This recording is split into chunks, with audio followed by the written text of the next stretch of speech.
Now, thousands of civil servants are walking out today, which of course coincides with Budget Day. I'm joined now by Mark Serwotka, the General Secretary at the Public and Commercial Services Union, which represents civil servants. Mark, thank you for coming in. Why today? Why strike on Budget Day? Well, good morning. Well, we've been striking now since December because the government's own workforce has been given the lowest pay offer anywhere in the economy, 2%, even though 40,000 of them use food banks. 45,000 government workers claim benefits because they are so poorly paid. And astonishingly, today, the tax department, HMRC, that's on strike for the first time, a third of the entire department is now on the national minimum wage, £10.42 an hour for collecting tax, overseeing the minimum wage and enforcing tax regulation. So we're on strike today to draw attention to the fact that the government's treating its own employees worse than anyone else.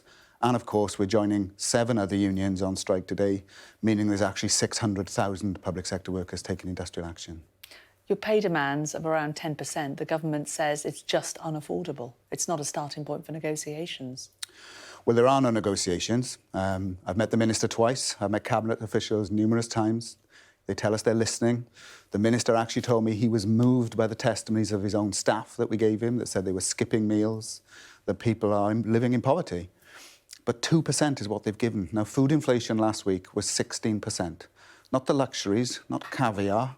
These are bread, eggs, milk, staples, 16%. Yet when you're on the minimum wage and you're getting a 2% pay rise, industrial action is the last resort. We've asked for 10% because that's what inflation was.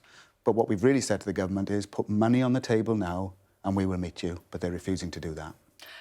There is a word that potentially in the government we may see the announcement of a 5.5% public sector pay rise. Would that be a sensible starting point that you could at least get round the table and start talking? Or if the government came and said we want to start talking about 5.5% and they agreed that that was going to be backdated because this pay rise we had of 2% came in March last year, then of course we would meet them to talk about it. We would say that 5.5% isn't enough. We'd certainly start talking around it.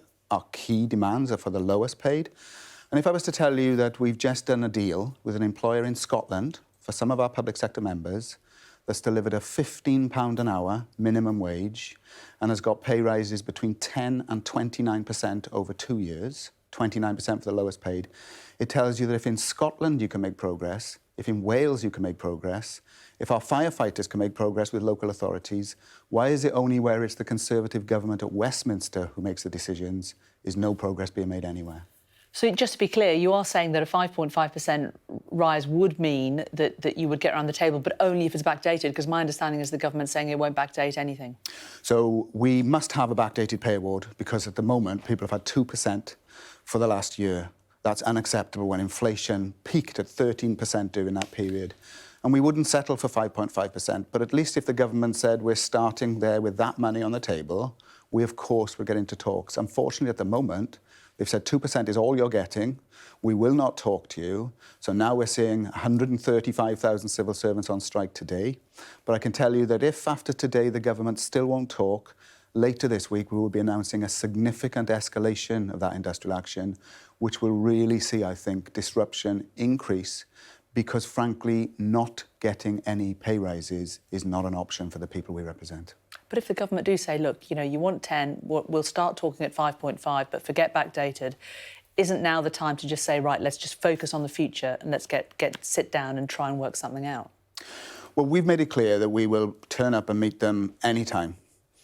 But what we're trying to be realistic and say is we cannot walk away from those talks with people having had a 2% pay rise when they're using food banks, when they're claiming benefits. I mean, I'm sure your listeners would be staggered to know if they go into a job centre, if they're getting a pension or a disability payment or universal credit, the people dealing with them are on the national minimum wage. People making decisions on asylum seekers, people who are collecting tax.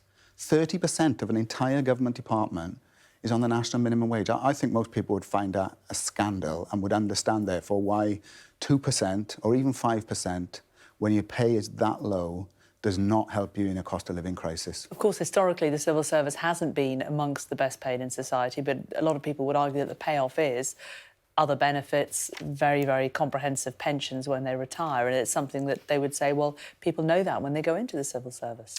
Well, that's a fair point, because I started in the civil service 40 years ago in the South Wales Valleys in a social security office, and that was always the argument.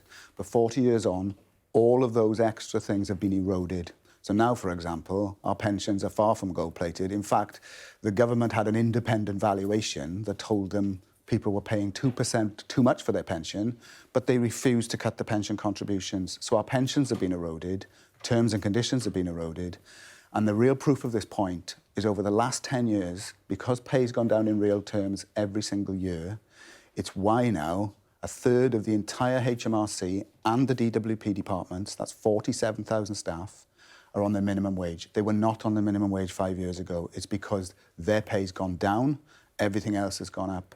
And if people think that the government's own employees are now essentially getting the minimum wage for administering frontline services, I think most people would find that shocking and could see why we're taking industrial action. Of course, you know, they are alongside lots of other people who have also seen their pays fall in real terms. It's not something that's just specific to the civil service, is it? It's not, which is why so many unions are on strike. What I think is specific is we have the lowest offer, the lowest rates of pay. Other parts of the economy are not having so many minimum wage employees.